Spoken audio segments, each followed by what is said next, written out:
नमस्कार, एक बार फिर से आप सभी का बहुत-बहुत स्वागत है हमारे यूट्यूब चैनल पे। आज फिर से मैं आप सभी के लिए BA political science honours SOL third semester और बुक का नाम है political process in India, Bharat की राजनीतिक प्रक्रिया। इसके अंदर टोटल हमारे पास 8 चैप्टर थे, जिसमें से हमने लगभग आठों चैप्टर को कंप्लीट कर लिया है। आज हमारा 8वें चैप्टर का सबसे लास्ट पॉइंट पढ़ना है। शुरुआत करने से पहले मैं आपको बताना चाहूंगा कि हमने चैप्टर 1 को कंप्लीट कर लिया, हमने चैप्टर 2 को कंप्लीट कर लिया, चैप्टर 3 को कंप्लीट कर लिया, जिसमें हमने आपको बताया था कि भारत का 73वां और 74वां संविधान संशोधन जो है वो बीबीआई है, बहुत महत्वपूर्ण है। इसके अलावा चैप्टर 4 को हमने कंप्लीट किया था, जिसमें मैंने आपको बताया था अलगाव और आवास की जो राजनीति है ये भी हमारा बीबीआई टॉपिक है। साथ ही साथ हमने चैप्टर 5 को कंप्लीट किया है, चैप्टर 6 को कंप्लीट किया है, चैप्टर 7 को कंप्लीट किया है और अब हम चैप्टर 8 जो सबसे अंतिम चैप्टर है इसका, इसमें से भी हमने दल बदल की नीति को कंप्लीट कर लिया है। आज हम जानने वाले हैं राष्ट्रपति शासन की नीति। मैं आपको बताना चाहूंगा कि मैंने सभी वीडियोस के एक प्लेलिस्ट को तैयार किया है अपने यूट्यूब चैनल पे, जिसके माध्यम से आप हर एक पॉइंट को, हर एक चैप्टर को स्टेप बाय स्टेप पढ़ सकते हैं। क्योंकि यदि आप डायरेक्टली कोई बीच के चैप्टर को पढ़ने की कोशिश करते हैं तो इसमें आपको हो सकता है कि कुछ परेशानियों का सामना करना पड़े, आपको चैप्टर समझ में नहीं आएगा।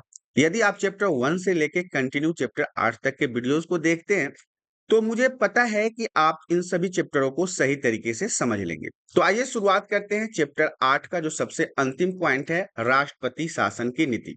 देखिए, राष्ट्रपति शासन की नीति के बारे में आपने पहले भी पढ़ा है, 11th 12th में भी आपने इमरजेंसी के बारे में पढ़ा है। इंदिरा गांधी के सरकार में आपको पता है कि इमरजेंसी लगाया गया था, उस दौरान कई गतिविधियों को आपने पढ़ा है, कुछ क्रूरता भरे कार्य को पढ़ा है। तो आज हम बात करेंगे कि राष्ट्रपति शासन की नीति अर्थात राष्ट्रपति शासन को लगाने के लिए किन किन नियमों का उपयोग किया जाता है। सबसे पहले मैं बताना चाहूंगा राष्ट्रपति शासन, जिसे संविधान की धारा 356 के अंतर्गत भारत में लागू किया जाता है। एक नंबर का प्रश्न आपका यही तैयार होता है, क्योंकि अभी तक तो आपने राष्ट्रपति शासन पढ़ा है, लेकिन आपको ये नहीं पता है कि किस धारा के कारण राष्ट्रपति शासन लगाया जाता है। तो याद रखिएगा, संविधान की धारा 356 के तहत ही भारत देश के अंदर इमरजेंसी या फिर राष्ट्रपति शासन लगाया जाता है। केंद्र सरकार को राज्य सरकार की शक्तियों को अपने अधीन लेने का अधिकार देता है। जब इमरजेंसी लग जाए, जब राष्ट्रपति शासन लग जाए, जब प्रेसिडेंट रूल लग जाए धारा 356 के तहत, तो इसके तहत क्या होता है, जो कैबिनेट में सरकार होता है, जो केंद्र में सरकार होता है, वो राज्य की सरकार को अपने अंदर ले लेता है। राज्य के पास कोई शक्ति नहीं होता, सारी शक्तियां केंद्र सरकार के पास अर्थात प्रधानमंत्री के और राष्ट्रपति के पास चली जाती है। इसका उपयोग तब किया जाता है जब राज्य सरकार संविधान के प्रावधानों का पालन करने में विफल होता है। अब नॉर्मली आप ऐसे तो इमरजेंसी या फिर इस तरह के राष्ट्रपति शासन को नहीं लगा सकते हैं। इसके कुछ रूल, नियम, कानून होते हैं। जब कोई भी राज्य अपने कार्य को करने में असफल हो जाए, अपने यहाँ शांति बरकरार न कर पाए या फिर करप्शन के अंदर वो बहुत ज्यादा धांधली कर रहा हो, तो ऐसे में राष्ट्रपति के द्वारा, केंद्र सरकार के द्वारा उस राज्य के अंदर राष्ट्रपति शासन लगा दिया जाता है। या फिर किसी भी राज्य में ऐसी स्थिति उत्पन्न होती है जो संविधान के अनुच्छेद 356 के अनुसार संवैधानिक तंत्र की विफलता कहलाती है, या फिर कोई ऐसी स्थिति उत्पन्न हो जाए उस राज्य में जो संविधान में जो हमारा धारा 356 है उसके बनाए गए नीति, नियम, कानूनों का पालन नहीं कर रहा हो, तो ऐसे समय में किसी भी राज्य के अंदर राष्ट्रपति शासन को लगा दिया जाता है। यह नीति भारतीय संविधान का एक महत्वपूर्ण और संवेदनशील पहलू है। यह जो नीति है, ये जो नियम है धारा 356, यह भारत के संविधान के लिए बहुत महत्वपूर्ण है, बहुत ही संवेदनशील पहलू है। इसका सीधा प्रभाव संघीय ढांचे और लोकतांत्रिक व्यवस्था पर पड़ता है। ध्यान से समझिएगा, अगर किसी भी राज्य में राष्ट्रपति शासन लगाया जाता है तो इसका प्रभाव लोकतंत्र अर्थात डेमोक्रेसी पे भी पड़ता है, क्योंकि उस समय के लिए उस राज्य की सारी शक्तियां छीन हो जाती है। कई प्रकार के जनता के पावर को भी उसके मतलब आप कह सकते हैं जो एक मौलिक अधिकार होता है, फंडामेंटल राइट्स होता है एक जनता के पास, उसका भी हनन होता है। तो राष्ट्रपति शासन का सीधा प्रभाव जो है वो संघ के ढांचे और लोकतांत्रिक व्यवस्था अर्थात डेमोक्रेसी पर भी देखने को मिलता है। नेक्स्ट पॉइंट हमारा कहता है राष्ट्रपति शासन की प्रक्रिया क्या है, कैसे हम किसी भी राज्य में या किसी भी देश में राष्ट्रपति शासन को धारा 356 के तहत लगाते हैं। तो जब राज्य में संवैधानिक तंत्र विफल हो जाता है, ये बातें हमने पहले भी किया है, जब किसी भी राज्य की शासन व्यवस्था खराब हो जाती है, विफल हो जाता है, तो राष्ट्रपति क्या करता है, राज्यपाल की रिपोर्ट या फिर अन्य स्रोतों से प्राप्त जानकारी के आधार पर धारा 356 के अंतर्गत राष्ट्रपति शासन की घोषणा कर देता है। इसके तहत कुछ कदम है जो उठाए जाते हैं। इस कदम को उठाने से पहले मैं कुछ महत्वपूर्ण बातें बताना चाहूंगा।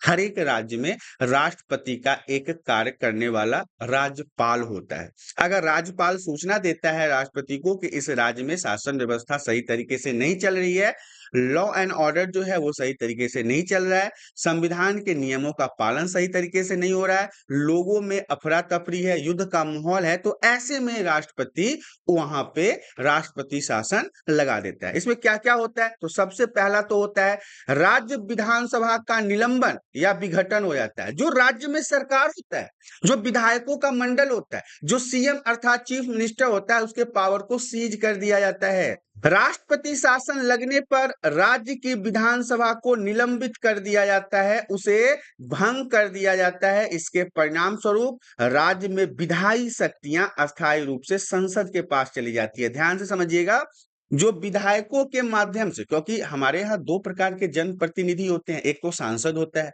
जो एमपी होता है, मेंबर ऑफ पार्लियामेंट, जो प्रधानमंत्री का चुनाव करता है। दूसरा हमारे पास विधायक होता है जो राज्य लेवल पे होता है, जो चीफ मिनिस्टर का निर्माण करता है। तो जब किसी भी राज्य में राष्ट्रपति शासन लगाया जाता है तो वहां के विधायकों के पावर को खत्म कर दिया जाता है और उन विधायकों के पावर को संसद को ट्रांसफर कर दिया जाता है, मतलब जो मेंबर ऑफ पार्लियामेंट है उनको ट्रांसफर कर दिया जाता है। तो पहला तो ये पॉइंट था। दूसरा हमारा है राज्य सरकार का स्थानांतरण, बदल दिया जाता है। राज्य सरकार के अधिकार जो हैं, जो पहले सीएम के पास हुआ करता था, चीफ मिनिस्टर के पास हुआ करता था, वो राज्यपाल के पास चला जाता है, क्योंकि राज्यपाल राष्ट्रपति का कार्य करने वाला व्यक्ति हर एक राज्य में मौजूद होता है। तो वो सारे पावर कहाँ, राज्यपाल के पास चले जाते हैं, जो अब केंद्र सरकार के प्रतिनिधि के रूप में काम करता है। अब जो केंद्र सरकार उसे सूचित करेगा, उसी सूचना के आधार पर वो काम करेगा। राज्य के प्रशासनिक कार्यभार को केंद्र सरकार द्वारा नियंत्रित किया जाता है। राज्य में किसी भी प्रकार का काम हो, कोई भी नीति नियम को पालना हो या किसी भी प्रकार का कोई क्षेत्र में काम करना हो, तो उस कार्य को सिर्फ और सिर्फ केंद्र सरकार करता है जब इमरजेंसी हो जाता है या फिर राष्ट्रपति शासन लग जाता है। तो इसके अलावा वित्तीय नियंत्रण पर भी कंट्रोल हो जाता है। राष्ट्रपति शासन लगने से पहले किसी भी राज्य का वित्तीय नियंत्रण जो होता है वहां के चीफ मिनिस्टर के हाथ में होता है, लेकिन जब वहां पे राष्ट्रपति शासन लग जाता है तो इस स्थिति में बजट पर केंद्र सरकार का नियंत्रण होता है। डायरेक्ट केंद्र सरकार उसको कंट्रोल करता है, जिससे राज्य की आर्थिक व्यवस्था भी राष्ट्रपति शासन के दौरान केंद्र सरकार के अनुसार संचालित होता है। अर्थात जितने भी बजट पास होते हैं, जितने भी आवंटन होते हैं पैसों का, जितने भी सरकारी कार्य होते हैं, ये सभी कार्यों को डायरेक्टली केंद्र सरकार देखता है, इसमें राज्य सरकार का कोई हस्तक्षेप नहीं होता है। नेक्स्ट पॉइंट हमारा कहता है राष्ट्रपति शासन का उद्देश्य क्या है। राष्ट्रपति शासन का मुख्य उद्देश्य यह सुनिश्चित करना है कि किसी राज्य में संविधान के नियमों का उल्लंघन न हो। राष्ट्रपति शासन में क्या होता है, देखिए धारा 356 के दौरान राष्ट्रपति शासन तो लग गया, प्रेसिडेंट रूल तो लग गया, लेकिन अब प्रेसिडेंट रूल का भी कुछ नियम कानून होना चाहिए ना। ये नहीं कि हमने राष्ट्रपति शासन लगा दिया, अब जनता बर्बाद हो रही है, जनता गरीब हो रही है, जनता मर रही है, ऐसा नहीं होना चाहिए। राज्य में संविधान के नियमों का उल्लंघन नहीं होना चाहिए, उन्हीं नियमों के साथ उस राज्य को चलाने की जिम्मेदारी केंद्र सरकार की हो जाती है। वहां की जनता की सुरक्षा करना, संवैधानिक अधिकार को सुरक्षित करना, कुछ सामान्य जो परिस्थितियां होती है जिसमें राष्ट्रपति शासन लगाया जा सकता है, इन सब का ख्याल रखना चाहिए। अब किन किन परिस्थितियों में किसी भी राज्य के अंदर या किसी भी देश के अंदर राष्ट्रपति शासन लगाया जाता है, तो पहला तो है राजनीतिक अस्थिरता। जब राजनीति के अंदर अस्थिरता हो जाए, सरकारें गिरने लगे, लोग सहयोग देना छोड़ दे। जब राज्य में कोई स्थिर सरकार नहीं बन पाती है, कुछ समय के लिए हमारे देश में ऐसा हुआ था ना कि प्रधानमंत्री का चुनाव हो रहा था, सरकारें गिर रही थी, कुछ ही समय में कई बार सरकारें गिर गई। इससे देश की आर्थिक व्यवस्था पर असर पड़ता है। तो अगर राजनीतिक अस्थिरता हो जाए, बहुमत सिद्ध होने में दिक्कत हो जाए, बार बार लोग एक पार्टी को छोड़ के दूसरे पार्टी में जा रहे हैं, दल बदल की नीति हो जाए, तो ऐसी स्थिति में उस राज्य के अंदर राष्ट्रपति शासन को लगाया जाता है। दूसरा हमारा पॉइंट कहता है कानून और व्यवस्था की स्थिति। दूसरा, किस कंडीशन में हम राष्ट्रपति शासन को लगा सकते हैं? यदि राज्य में नियम कानून संविधान की व्यवस्था पूरी तरह से बिगड़ जाती है, गुंडा राज हो जाता है, तो ऐसे में उस राज्य को नियंत्रित करने के लिए वहां पे राष्ट्रपति शासन लगाया जाता है, क्योंकि राज्य सरकार जो है वो इस नियंत्रण को करने में असफल हो जाता है, विफल हो जाता है। तो ऐसे में उस जगह पे राष्ट्रपति शासन लगा के केंद्र जो है उस राज्य की सभी व्यवस्थाओं को सुचारू रूप से चलाने का कार्य करती है। नेक्स्ट पॉइंट हमारा कहता है संविधान का उल्लंघन। यदि किसी कारण से भारतीय संविधान के दिए गए नीति नियमों का उल्लंघन हो रहा है, सरकार संविधान का पालन करने में विफल हो रहा है, असफल हो रहा है, तो ऐसा कोई निर्णय अगर लेता है जिससे संविधान के नियम मतलब बिखरने लगते हैं, उसका पालन नहीं हो रहा है, तो ऐसे में राष्ट्रपति शासन को वहां पे लगाया जाता है। नेक्स्ट पॉइंट हमारा कहता है राष्ट्रपति शासन का दुरुपयोग। इसका दुरुपयोग कैसे होता है? अगर किसी क्षेत्र में, किसी राज्य में, किसी देश में राष्ट्रपति शासन लगाया जाता है धारा 356 के तहत, तो उसका दुरुपयोग कैसे होता है? तो देखिए, हालांकि राष्ट्रपति शासन का उद्देश्य क्या होता है? संवैधानिक व्यवस्था को सुनिश्चित करना, किसी भी राज्य, किसी देश में संविधान के हिसाब से नियम कानूनों का पालन करना, शांति बनाए रखना। लेकिन इसका दुरुपयोग भी होता है, इसका दुरुपयोग भी संभव है। आपको याद होगा कि किस प्रकार से श्रीमती इंदिरा गांधी खान ने इमरजेंसी के दौरान लोगों के ऊपर अत्याचार किए थे, कैसे जबरदस्ती नलिका बंदी और नसबंदी करवाया था, कैसे सरकारी कार्यों में हस्तक्षेप किया था, कैसे अपने विपक्ष के पार्टी को जबरन जेल में डाल दिया था, कई लोगों को मरवा दिया था। तो ये सब क्या है? ये सब दुरुपयोग ही तो है।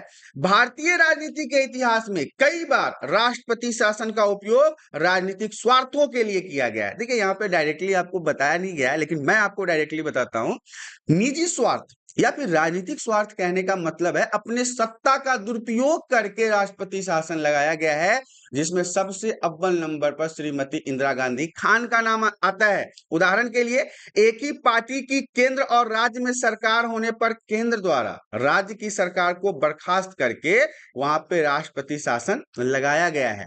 इस प्रकार के मामलों में राष्ट्रपति शासन के पीछे संवैधानिक कारणों के बजाय राजनीतिक उद्देश्यों को प्रमुख स्थान दिया गया। मतलब राजनीतिक फायदे के लिए एक राज्य के अंदर वहां की सरकार को, वहां के विधानमंडल को बर्खास्त करके राष्ट्रपति शासन लगा के अपने राजनीतिक फायदों की रोटियां सेकी गई है। अब हम जरा बात कर लेते हैं सुप्रीम कोर्ट का दृष्टिकोण। हमारे यहाँ जो कोर्ट है, हमारे यहाँ जो न्यायालय है, उसमें सबसे ऊपर तो सुप्रीम कोर्ट ही आता है। अब इसका दृष्टिकोण ये किस प्रकार से इस प्रकार के राष्ट्रपति शासन को देखता है, ये भी जानना जरूरी है। भारत के सर्वोच्चतम न्यायालय ने राष्ट्रपति शासन के उपयोग को सीमित और नियंत्रित करने के लिए कई महत्वपूर्ण निर्देश दिए। जब एक बार इंदिरा गांधी के द्वारा ये इमरजेंसी लगाया गया तो जनता को किस प्रकार की परेशानी हुई थी, ये पूरा भारत देखा था। इसको काले दिन के रूप में याद किया जाता है। तो इसके बाद सुप्रीम कोर्ट अर्थात सर्वोच्च न्यायालय ने राष्ट्रपति शासन लगाने से पहले कुछ नियम कानून को और ज्यादा तेज कर दिया कि ऐसे आप नियम कानून को धज्जियां नहीं उड़ा सकते हैं। सबसे प्रमुख निर्णय 1994 में दिया गया, बम्बई बनाम भारत संघ का मामला। याद रखिएगा, बम्बई बनाम भारत संघ का मामला क्या था? इस मामले में सुप्रीम कोर्ट ने कहा था कि राष्ट्रपति शासन का उपयोग सिर्फ राज्य में संवैधानिक तंत्र की वास्तविकता विफलता के मामले में होना चाहिए। मतलब ऐसे ही आप राष्ट्रपति शासन नहीं लगा सकते हो। जब आपको कंफर्म हो जाए, जब आप ये पक्का 100% श्योर हो जाए कि किसी राज्य में संविधान सही तरीके से काम नहीं कर रहा है, संविधान विफल हो गया है, संविधान की धज्जियां उड़ गई है, तब जाके आप इमरजेंसी घोषित कर सकते हो। ये 1994 में बताया गया। इसका राजनीतिक लाभ के लिए दुरुपयोग नहीं होना चाहिए। अपने निजी फायदे के लिए आप इमरजेंसी का उपयोग नहीं कर सकते हो, अपने राजनीतिक फायदे के लिए आप इसका उपयोग नहीं कर सकते हो। न्यायालय ने यह भी स्पष्ट किया, यह भी साफ साफ बताया कि राष्ट्रपति शासन का निर्णय न्यायालय द्वारा अनुचित पाया जाता है तो इसे रद्द कर दिया जाएगा। मतलब अगर प्रधानमंत्री और राज्यपाल और राष्ट्रपति ने मिलकर कहा कि इमरजेंसी लग गया है और वो इमरजेंसी सही नहीं है, राजनीतिक फायदे के लिए है, अपने फायदे के लिए है, तो ऐसे मामलों में सर्वोच्च न्यायालय सुप्रीम कोर्ट के पास यह पावर है कि उस इमरजेंसी को खत्म कर देगा। उसे अनुचित अगर पाया जाता है, गलत पाया जाता है तो उसे रद्द कर दिया जाएगा, इमरजेंसी को खत्म कर दिया जाएगा। नेक्स्ट पॉइंट हमारा कहता है राष्ट्रपति शासन की समय सीमा और अनुमोदन। राष्ट्रपति शासन की अवधि प्रारंभिक रूप से 6 महीने की होती है। याद रखिएगा, जो राष्ट्रपति शासन लगाया जाता है इसका जो समय पीरियड है, मतलब टाइम पीरियड है, वो 6 महीने होती है, जिसे अधिकतम 3 वर्षों तक बढ़ाया भी जा सकता है। 6 महीने के लिए लगाया जाता है, लेकिन इसे ज्यादा से ज्यादा 3 वर्ष तक भी रखा जा सकता है अगर ऐसी स्थिति वहां पे उत्पन्न हो गई है तो।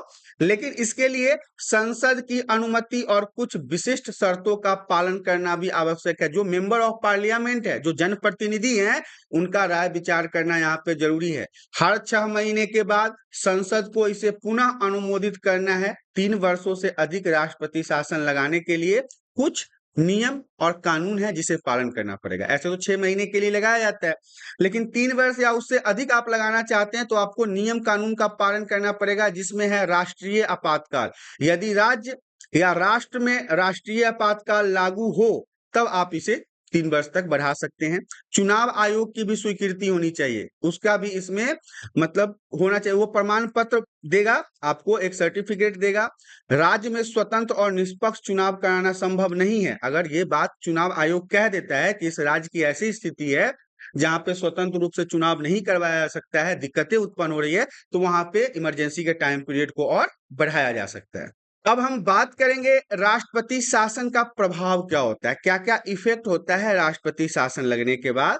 तो राष्ट्रपति शासन का राज्य पर कई प्रभाव पड़ता है, देश पर कई प्रभाव पड़ता है। जैसे राजनीतिक अस्थिरता हो जाती है, यह राज्य की राजनीतिक अस्थिरता का संकेत हो सकता है। राज्य में सरकार जो है वो गिर जाती है, या फिर सरकार में असंतोष फैल जाता है, या आपस में जनता और सरकार के बीच में बैलेंस नहीं बन रहा है, तो इसके कारण असंतोष और अस्थिरता जनता और सरकार के बीच में बढ़ जाता है।